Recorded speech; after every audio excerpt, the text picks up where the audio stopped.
Hello there. So I'm Prince, and today we are going to write our very first Solana program or smart contract for Solana in Anchor framework. So we can call it an Anchor Vault. Before diving into what is this Anchor Vault and how can we write or implement this in Solana or using Anchor framework, we have few prereqs. So one of them is you must know about Solana account model. How does apparently how does Solana stores data? It is quite different from other blockchain, so you might need to take a look at it. After that, there is a concept of PDA, which stands for Program Derived Address. In Solana, this is a unique concept, and this is totally different from whatever we learn in another programming language like Solidity or in while writing smart contract for Ethereum and other chains. After that, as we know that Anchor framework is a Rust. Anchor framework is totally written in Rust, and Solana also writes smart contract in Rust only. So you need to know basic Rust. After that, these are like laptop time and will to code. All of them are all optional. You can like learn it on your own time, but this is compulsory. Starting with the small context of what exactly is Anchor Vault, we can consider an Anchor Vault similar to a user trying to deposit money in a bank, right? So let's say if a user wants to protect his funds and he wants to deposit his money somewhere in a safe place, what he does, he exactly go to a bank, he get himself registered. That means he opens up account, and uh, and then bank deposits his funds into a vault, right? So in similar way, uh, in Solana also, when users register themselves, there is an instruction called Initialise, which is used to take all the details from user and store it in a PDA, whereas the real funds from user is stored in a vault. For example, in bank, we take details like name, address, contact, identity proof, and etc. And this is not necessary in case of Solana program.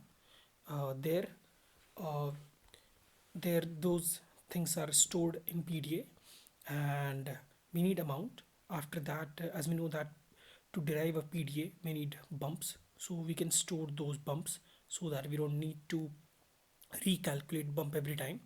It will save on-chain compute. After that, to generate a PDA, we need to have a unique seed, and since we are going to have two different PDAs, one of them is state PDA, which will store all those details, and one of them would be vault PDA, which will actually store the user funds. So, oh, this is wrong. So the seed for vault can be a simple string vault, and seed for state can be simple string state.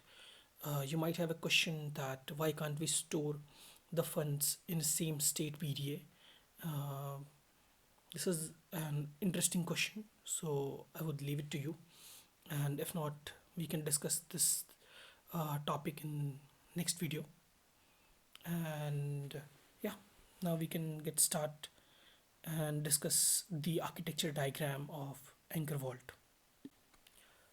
Coming to the architecture diagram of Vault, so it is quite simple.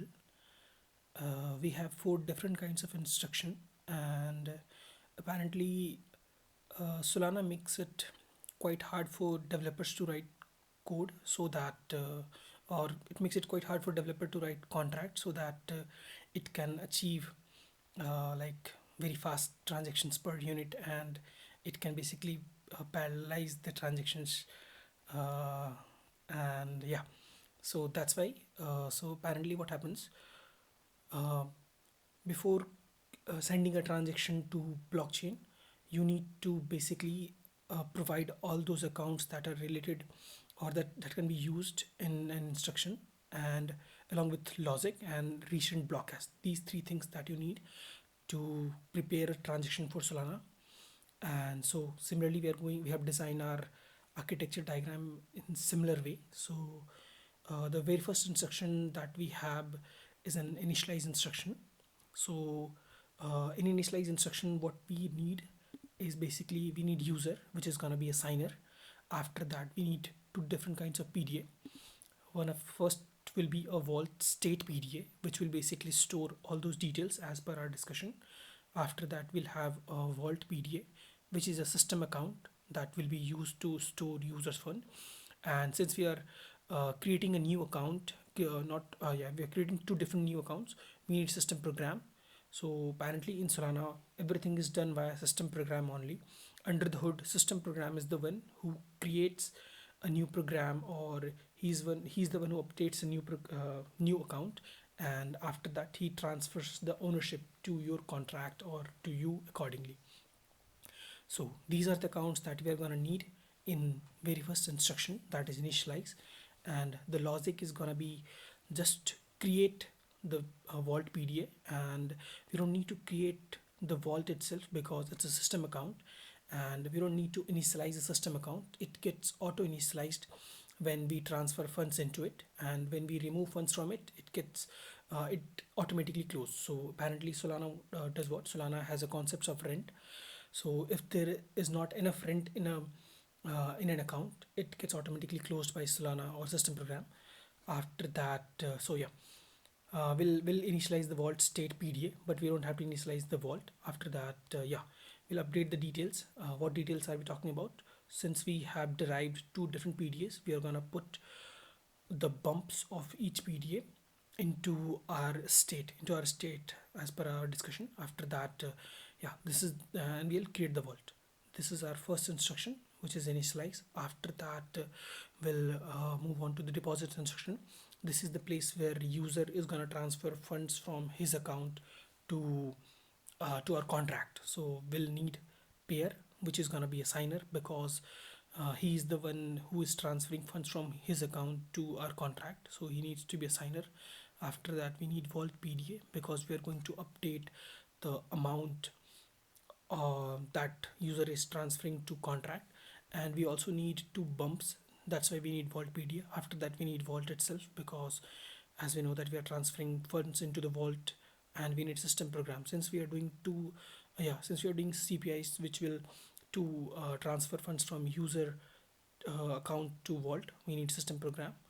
And the logic is going to be quite simple: transfer user funds to vault, and we have to update the state vault state PDA.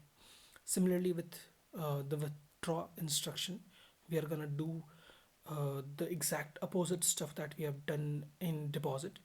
We'll need same account, and we'll transfer funds from vault to the user, and we'll update the vault state PDA. Last but not least, we'll have a instruction called close. In this instruction, what we are going to do is basically we are going to close the vault PDA and return the rent back to the user. And these are the four basic instructions, or four overall instructions, that we are going to write in our Anchor Vault program. I hope we are done with all those technical details, and now we can directly dive into the coding part. If you still have some doubt, you can basically go to BlueShift, and if you go to BlueShift, you can take a look at Anchor Vault, and this can help you to get a detailed idea of what exactly are we going to write in our contract today. So without further ado, we can